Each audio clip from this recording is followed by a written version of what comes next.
La sala de interrogatorios de la policía de Valladolid, o al menos así me lo parecía a mí, aunque en realidad era solo una oficina un poco más grande de lo normal, olía a café rancio y a ese desinfectante que usan en todos los sitios públicos.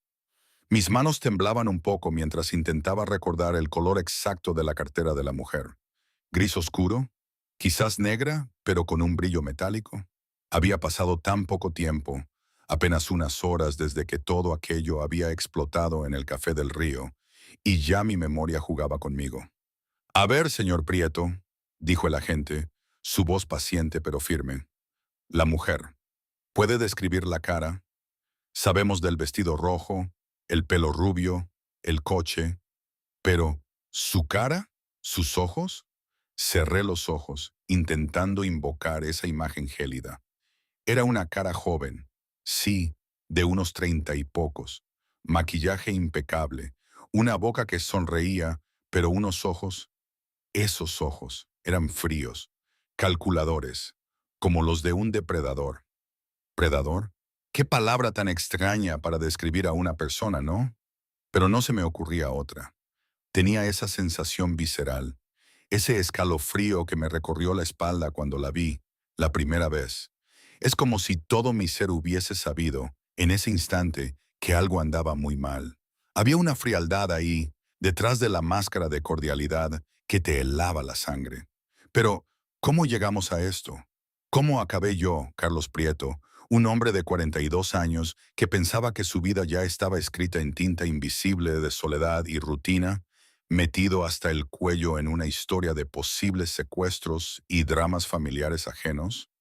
Bueno, todo empezó un domingo por la mañana, como casi todas mis mañanas de los últimos 5 años. Era un día cualquiera, o eso creía. Estaba sentado en mi mesa habitual del Café del Río, la del Rincón, siempre en el Rincón. El sol de la mañana se filtraba por los grandes ventanales, calentando mi taza de café y el periódico que fingía leer. El murmullo de las conversaciones ajenas, el olor a tostadas y a café recién hecho. Mi refugio. Habían pasado 5 años desde mi divorcio y 3 desde que había dejado de esperar ver a mi hijo. Ella, mi ex, se lo llevó al otro lado del país con su nuevo marido. La batalla legal me había vaciado, y mi corazón, bueno, había aprendido a protegerse con esa distancia autoimpuesta. Era un experto en el arte de la desconexión. O eso creía. Estaba absorto en un artículo sobre huertos comunitarios. Sí, huertos comunitarios. Qué ironía. Cuando sentí un movimiento a mi lado. 2 niñas, gemelas, sin duda. Tendrían unos 8 o 9 años, vestidas con unos vestiditos de cuadros marinos idénticos. Pelo castaño claro, la misma expresión seria. Ni siquiera tuve tiempo de preguntarles si estaban perdidas. Una de ellas se inclinó y me susurró al oído, con una urgencia que me hizo levantar la mirada. Por favor, dijo, su voz apenas un hilo, finja que es nuestro padre. Solo por un minuto. Mi cabeza se levantó de golpe. ¿Qué? Había un miedo genuino en sus ojos, un miedo que no se puede fingir. La otra hermana asintió, y ambas miraron con nerviosismo hacia la entrada del café. Seguí su mirada. Ahí estaba ella, la mujer de rojo, de pie, cerca de la puerta, escaneando la sala con una expresión que, sinceramente, me puso los pelos de punta. Había algo casi depredador en su forma de moverse, algo calculado y frío, algo que me recordó a los abogados de mi exmujer. Por favor, la segunda gemela repitió, esta vez con más fuerza. Nos va a llevar. En ese instante, algo se rompió dentro de mí. Los instintos protectores que habían estado dormidos durante 3 largos años, desde que me arrebataron a mi propio hijo, rugieron con fuerza. No entendía nada, ni una sola palabra de lo que pasaba, pero sí entendía el miedo en los ojos de un niño. Lo había visto una vez, la última vez que abracé a mi pequeño antes de que el juez dictaminara en mi contra. Esa imagen me persiguió, siempre. Sentaos, dije, la voz baja pero firme, señalando las sillas vacías de mi mesa. Actuad con naturalidad. Estáis a salvo aquí. Las niñas obedecieron al instante. Se sentaron, una a cada lado. Una cogió mi taza de café, dio un pequeño sorbo y puso una mueca graciosa. La otra cogió el periódico, fingiendo leer. Me di cuenta entonces. Eran buenas en esto. No era la primera vez que fingían pertenecer a un lugar, que intentaban desaparecer en una escena que las protegiera. Esa idea me golpeó más fuerte que cualquier otra cosa. ¿Qué habrían vivido para aprender a hacer algo así? La mujer de rojo se acercó a nuestra mesa. Su sonrisa no le llegaba a los ojos. Era más joven de lo que había pensado al principio, de unos 30 y tantos, con un corte de pelo caro y joyas que hablaban de dinero. Pero, insisto, algo en ella me daba escalofríos. No era la apariencia, era la intención. Se notaba. Disculpen, dijo. Su voz era melosa, pero con un filo oculto. Creo que esas son mis sobrinas. Ha habido un malentendido. Miré a las niñas. Sus caras se habían puesto pálidas. El terror puro. Luego volví a mirar a la mujer. Una intuición muy profunda, casi animal, me dijo que mentía. Lo siento, dije con calma, pasando un brazo alrededor de una de las gemelas en un gesto protector. Me salió natural. Estas son mis hijas. Creo que se equivoca. La sonrisa de la mujer se tensó. No, estoy bastante segura. Su madre me pidió que las recogiera. Ha habido una emergencia familiar. Una de las gemelas, Sofía o María. En ese momento era imposible distinguirlas para mí. El pánico las hacía una. Me agarró la manga con tanta fuerza que me dolió. Entonces no le importará esperar mientras llamo a su madre para confirmar, ¿verdad? Dije, sacando mi teléfono. Por cierto, ¿cuál era su nombre? La expresión de la mujer cambió. La calidez falsa se desvaneció, reemplazada por un cálculo frío. No será necesarios, dijo. Quizás me equivoqué. Solo se parecen mucho a mis sobrinas. Se dio la vuelta y se fue rápidamente hacia la salida. La observé, memorizando cada detalle. El vestido rojo, el pelo rubio, el bolso caro, la forma en que su coche, un sedán negro, estaba aparcado ilegalmente justo delante del café. Solo cuando el coche desapareció por la esquina, me volví hacia las niñas. Bueno, dije suavemente, ¿quién quiere contarme qué acaba de pasar? Las gemelas se miraron, esa mirada silenciosa que solo los hermanos comparten, esa comunicación sin palabras. Y luego, las dos rompieron a llorar. Mi corazón se hizo pedazos. Me moví a la silla de enfrente, dándoles espacio, pero manteniéndome cerca. Está bien. Ya estáis a salvo. Se ha ido. Les ofrecí un pañuelo de papel.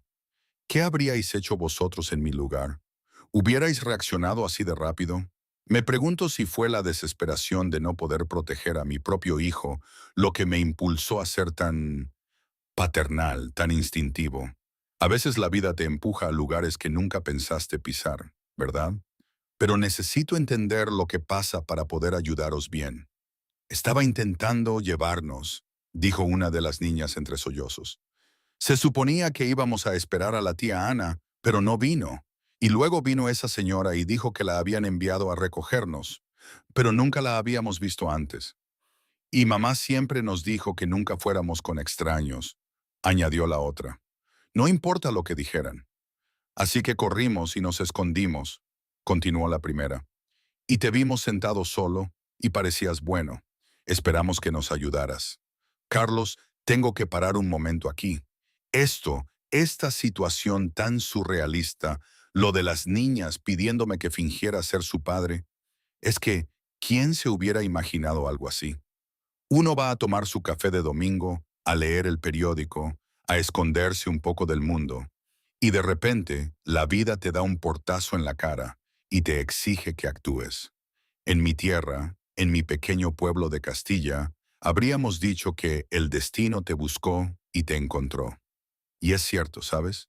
Yo buscaba paz, y el destino me tiró encima un problema gigantesco y dos ojos llenos de miedo. No sé si estaba preparado para ser el héroe de nadie, y mucho menos para ser un padre improvisado. Pero ahí estaba. A veces la valentía no es una elección, es simplemente lo que sucede cuando no tienes otra opción. Y creo que fue en ese momento cuando mi tristeza, esa coraza que llevaba puesta, empezó a resquebrajarse. Había algo más grande que mi propio dolor. En fin, volvamos a la historia. Sentí algo resquebrajarse en mi pecho, un lugar que había estado sellado a cal y canto durante 3 años. Una fisura. Hicisteis exactamente lo correcto, dije con firmeza. Ambas fuisteis muy valientes y muy listas. ¿Cómo os llamáis? Soy Sofía, dijo una. Soy María, dijo la otra. ¿Y dónde están vuestros padres? ¿Hay alguien a quien pueda llamar? Las caritas de las niñas se entristecieron aún más. María habló en voz baja. Nuestra mamá murió hace 4 meses. Cáncer. Se suponía que viviríamos con nuestra tía Ana. Ella consiguió la custodia, pero hoy tuvo una emergencia en el trabajo y le pidió a su amiga Raquel que nos recogiera. Excepto que Raquel no apareció y entonces vino esa señora y nos asustamos. El número de la tía Ana está en el teléfono viejo de mamá, dijo Sofía, sacando un smartphone algo gastado de un pequeño bolso. No se supone que lo tengamos, pero lo guardamos porque todavía tiene la voz de mamá en el buzón de voz. Comprendí ese impulso al instante, esa necesidad desesperada de aferrarse a cada pedacito de alguien que habías perdido. Ese eco de una voz familiar que te recordaba que existió, que te amó.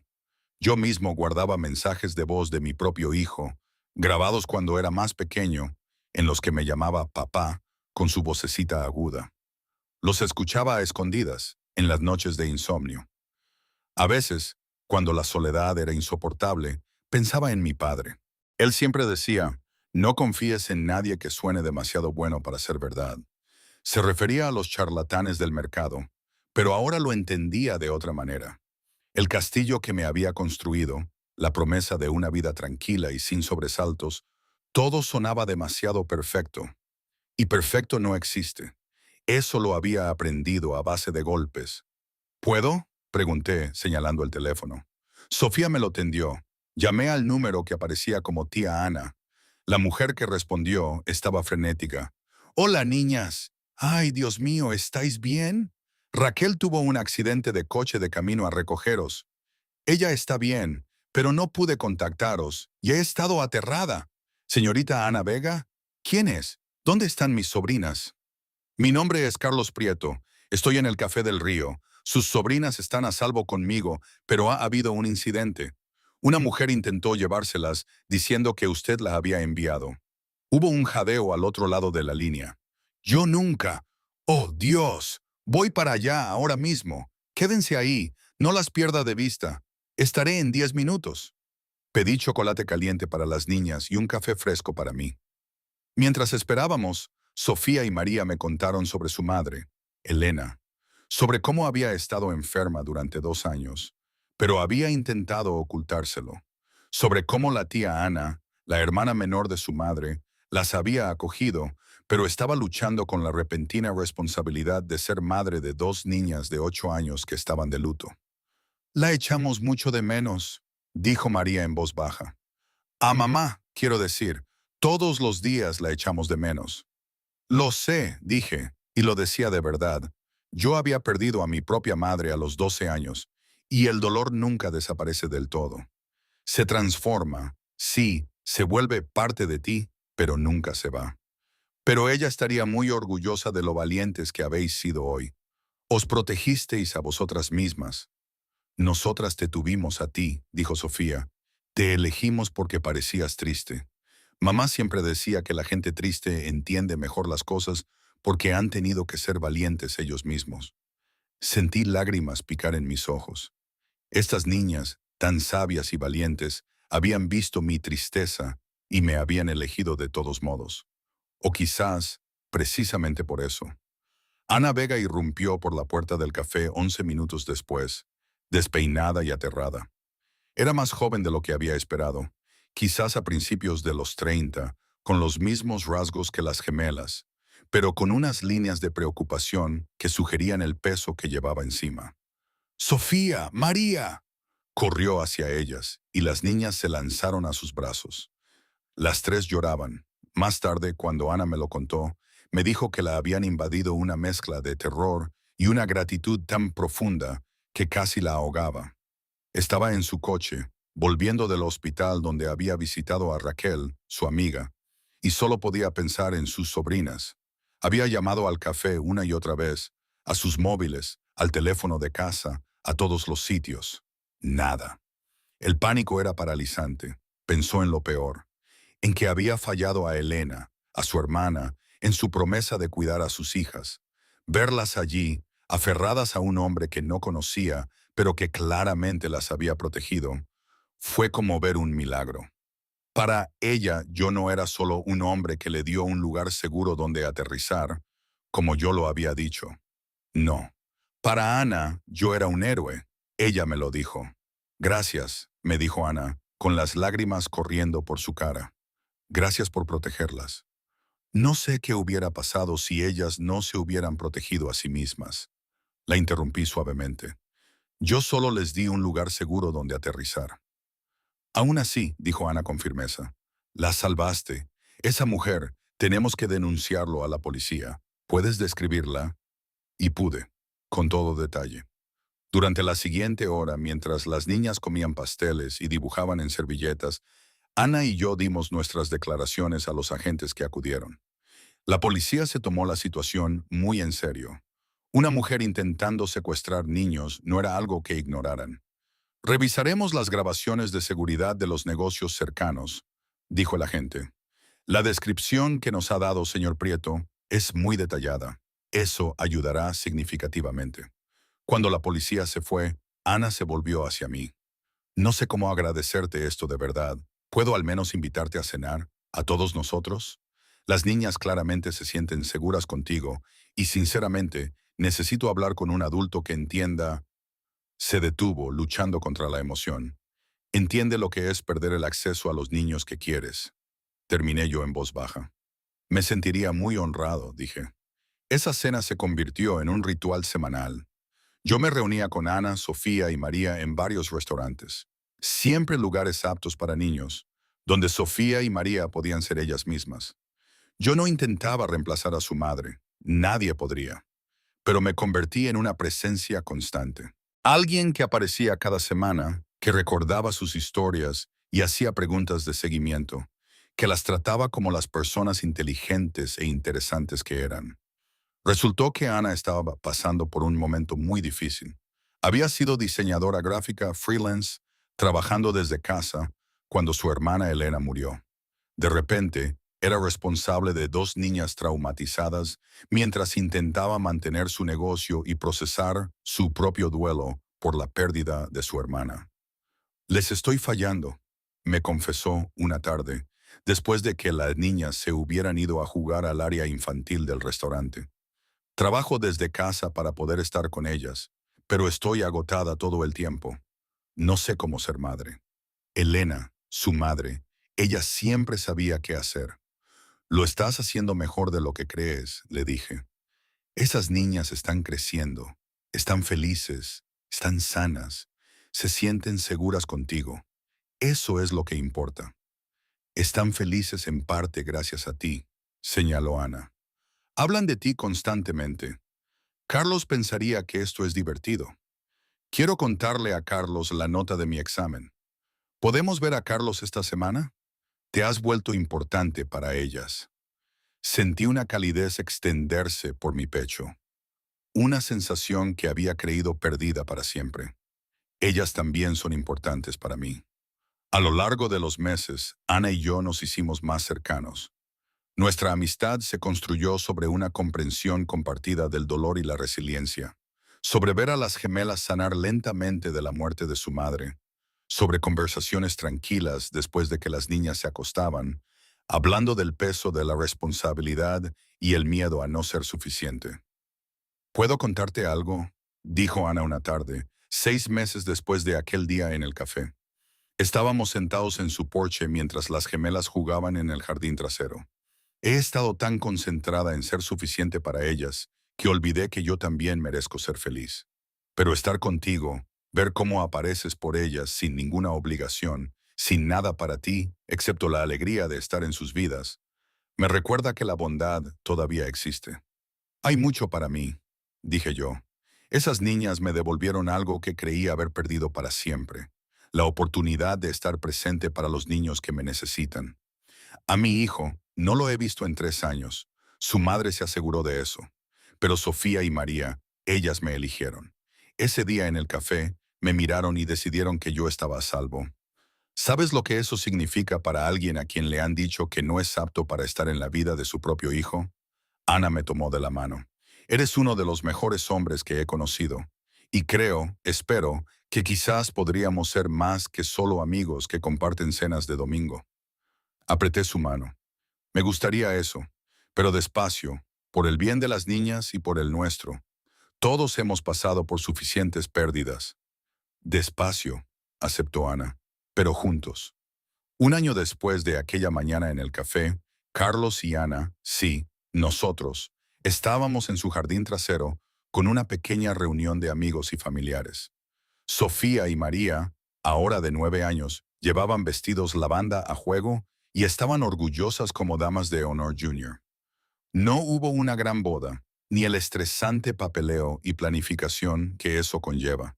Era más bien una promesa íntima, una reafirmación de lo que ya sentíamos. Unas palabras, dichas desde el corazón, que sellaban una nueva etapa. Prometo honrar la familia que hemos construido, dije en mis votos. Ser digno de la confianza que estas valientes niñas depositaron en mí cuando me eligieron ese día. Ser un padre para Sofía y María, no intentando reemplazar al que perdieron, sino apareciendo día tras día con amor y presencia. Prometo compartir este viaje, dijo Ana. Recordar que todos seguimos sanando y que el amor significa ser paciente con ese proceso. Construir un hogar donde el dolor y la alegría puedan coexistir, donde la memoria de Elena sea honrada y donde nos elijamos el uno al otro cada día. Las gemelas habían preparado sus propios votos en secreto, con la ayuda de Ana. Se adelantaron, cada una cogiendo una de mis manos. Te elegimos, dijo Sofía. Porque parecías bueno, continuó María. Y fuiste bueno, añadió Sofía. Gracias por elegirnos a nosotras también, dijeron juntas. Me arrodillé, abrazando a ambas niñas.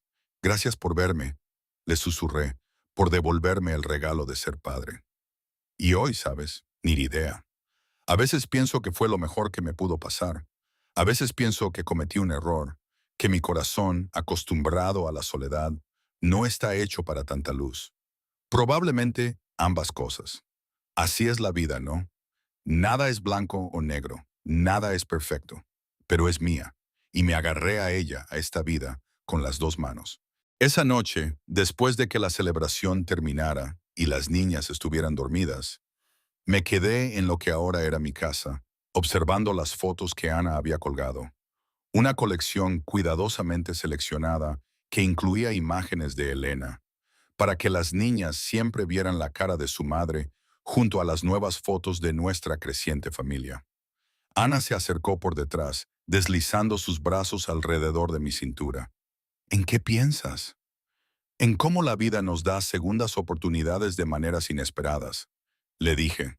Fui a un café por café y soledad. Pensé que eso era todo lo que necesitaba, estar solo con mi dolor. Pero dos niñas asustadas vieron algo en mí que yo había dejado de ver en mí mismo. Vieron un protector, dijo Ana. Un padre. Alguien lo suficientemente valiente como para ayudar a extraños porque era lo correcto. Me giré para mirarla. Yo solo era un hombre leyendo el periódico. Ellas fueron las valientes. Ambos fuisteis valientes, dijo Ana. Y ahora todos podemos ser valientes juntos. A veces, pensé mientras abrazaba a mi mujer y escuchaba los suaves sonidos de mis hijas durmiendo arriba, la salvación viene de fuentes inesperadas. A veces, dos niñas con vestidos a juego se acercan y susurran una petición desesperada. Y dices que sí, y ese sí lo cambia todo. Solo se necesita la voluntad de ser elegido, el coraje de aparecer y la sabiduría para reconocer que la familia no siempre se trata de sangre o documentos legales. A veces se trata de dos niñas asustadas que miran a un hombre triste bebiendo café y piensan, él nos mantendrá a salvo. Y entonces lo hace, todos los días, por el resto de sus vidas. Lo hago.